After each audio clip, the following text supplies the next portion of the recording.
پاکستان میں کورونا مثبت کیسز کی شرح میں اضافہ ہو گیا ہے۔ مثبت کیسز کی شرح 6.83 سے بڑھ کر 7.4% ہو گئی ہے، جبکہ گزشتہ 24 گھنٹوں میں مزید 100 افراد جان کی بازی ہار گئے ہیں۔ مزید تفصیلات کے لیے میرے ساتھ اسٹوڈیو میں موجود ہیں ساؤتھ ٹوڈے کے نمائندے یاسرخان۔ ان سے جانتے ہیں کہ اس حوالے سے مزید تفصیلات کیا ہیں۔ جی بالکل، گزشتہ 24 گھنٹے میں جو سرکاری پورٹل ہے NCOC، جہاں سے روزانہ کی بنیاد پر جو کرونا کی ڈیتھس ہیں اور جو پازیٹیو کیسز ہیں اس کے حوالے سے جو اعداد و شمار آج جاری ہوئے ہیں آج صبح، تو اس کے مطابق پورے پاکستان میں تقریباً 100 افراد جو ہیں وہ کووڈ-19 سے ان کا انتقال ہو چکا ہے، اور اگر پازیٹیو کیسز کی بات کی جائے تو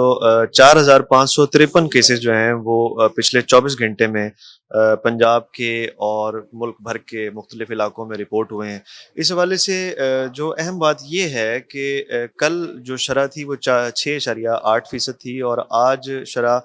بڑھ کر 7.4% ہو چکی ہے، اور یہ اعداد و شمار جو ہے روزانہ کی بنیاد پر فلکچویٹ ہو رہے ہیں، اور ان میں ایک دن میں کمی آتی ہے اور اسے اگلے ہی دن 1 سے 2% جو پازیٹیو کیسز ہیں اور جو ڈیتھس ہیں وہ بڑھ رہی ہیں۔ تو اگر اوورال پاکستان میں بات کی جائے تو پاکستان میں جو ویکسینیشن کا عمل ہے وہ بھی جاری ہے۔ اس کے علاوہ SOPs کے حوالے سے اسمارٹ لاک ڈاؤن کا سلسلہ بھی جاری ہے، اور کچھ علاقوں میں مکمل لاک ڈاؤن کا سلسلہ بھی ہے، اور SOPs کے حوالے سے ہدایات جو ہیں وہ آ رہی ہیں۔ روز نئی SOPs کے حوالے سے ہدایات آ رہی ہیں۔ ویکسینیشن کے حوالے سے ہدایات جو ریسنٹلی NCOC نے جاری کی ہیں، اس میں بھی جو 17 سال سے زائد افراد ہیں ان کی ویکسینیشن کے لیے جو ان کو کمپلسری قرار دیا گیا ہے۔ اس کے علاوہ ٹرانسپورٹ میں سفر کرنے کے لیے، فضائی سفر کے لیے، شادیوں کے لیے اور جو دیگر معاملات ہیں ان کے لیے بھی 31 اگست سے لے کے 30 اکتوبر تک جو ایک ٹینیور ہے، ڈیوریشن ہے، اس میں مختلف ڈیٹس کے حساب سے ویکسینیشن لازمی قرار دینے کا سلسلہ جو ہے اس کی ہدایات بھی جاری کی گئی ہیں۔ تو ابھی تک جو ہے اگر مجموعی صورتحال کو دیکھا جائے تو پاکستان میں پچھلے سال سے لے کر جو پچھلے سال فروری مارچ میں کرونا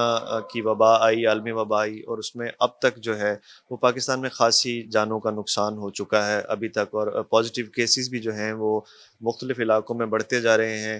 جس میں پنجاب میں شرح جو ہے وہ تقریباً 6 سے 7% اور 8% تک جو ہے وہ پچھلے چند روز میں اس میں رہی ہے۔ اچھا، آپ نے پنجاب کا ذکر کیا تو میں بالخصوص ملتان کے بارے میں آپ سے جاننا چاہوں گی کہ ملتان میں اس وقت کورونا کے حوالے سے کیا شرح چل رہی ہے، اس حوالے سے اقدامات کیا کیے جا رہے ہیں اور کتنی SOPs فالو کی جا رہی ہیں؟ دیکھیں، ملتان میں اگر بات کی جائے تو ملتان میں صرف نشتر اسپتال ہے جہاں سے سرکاری طور پر جو اعداد و شمار ہیں وہ جاری کیے جاتے ہیں، اور آج جو ریسنٹ اعداد و شمار انہوں نے جاری کیے ہیں اس میں پچھلے 24 گھنٹے میں ملتان میں کووڈ-19 سے کوئی ڈیتھ نہیں ہوئی، لیکن جو پازیٹیو کیسز ہیں وہ 24 گھنٹے میں وہ 27 کیسز ہیں، جبکہ 200 سے زائد سسپیکٹڈ افراد جو ہیں، جو کرونا مشتبہ افراد ہیں، ان کو ملتان کا جو نشتر اسپتال ہے اس کے کرونا وارڈ میں داخل کیا گیا ہے۔ SOPs کی بات کی جائے تو ملتان میں 3 اگست سے ہی اسمارٹ لاک ڈاؤن کا سلسلہ جاری تھا، جو 31 اگست تک جاری رہے گا، جس میں کاروباری مراکز، تقریبات اور جو دیگر معاملات ہیں ان کے لیے SOPs کا جو ہے وہ بتایا گیا ہے۔ ضلعی انتظامیہ بھی SOPs کے حوالے سے کریک ڈاؤن کر رہی ہے، مارکیٹوں میں جو کاروباری مراکز ہیں وہاں پر، اور جرمانے بھی کیے جا رہے ہیں لوگوں کو SOPs کی خلاف ورزی پر۔ لیکن ایک جو جنرل تاثر کہہ لیں یا ایک مجموعی طور پر جو صورتحال ہے اس میں جو لوگ ہیں وہ ویکسینیشن بھی کرا رہے ہیں، پہلی ڈوز بھی مکمل ہو چکی ہے، بہت سے لوگوں کی دوسری ڈوز بھی مکمل ہو چکی ہے، لیکن اس کے باوجود جو شہریوں میں کرونا کی SOPs جو عام طور پر جو سب سے بیسک SOP ہے، جو ماسک پہننا ہے اور جو سماجی فاصلہ ہے، اس کی کمی ہمیں ملتان میں کافی نظر آ رہی ہے، جس کی وجہ سے روزانہ کی بنیاد پر ملتان میں جو کیسز ہیں، مثبت کیسز ہیں، وہ بھی بڑھتے ہوئے دکھائی دیتے ہیں۔ جی بالکل، اس حوالے سے ہم تفصیلات جان رہے تھے کہ ملک میں جو مجموعی طور پر کورونا کی کیسز کی جو شرح میں اضافہ ہو رہا ہے اس کی کیا وجوہات ہے، اور اس حوالے سے جو انتظامات کیے گئے ہیں، جو اسمارٹ لاک ڈاؤن کا جو کانسیپٹ متعارف کرایا گیا تھا جو کہ کافی حد تک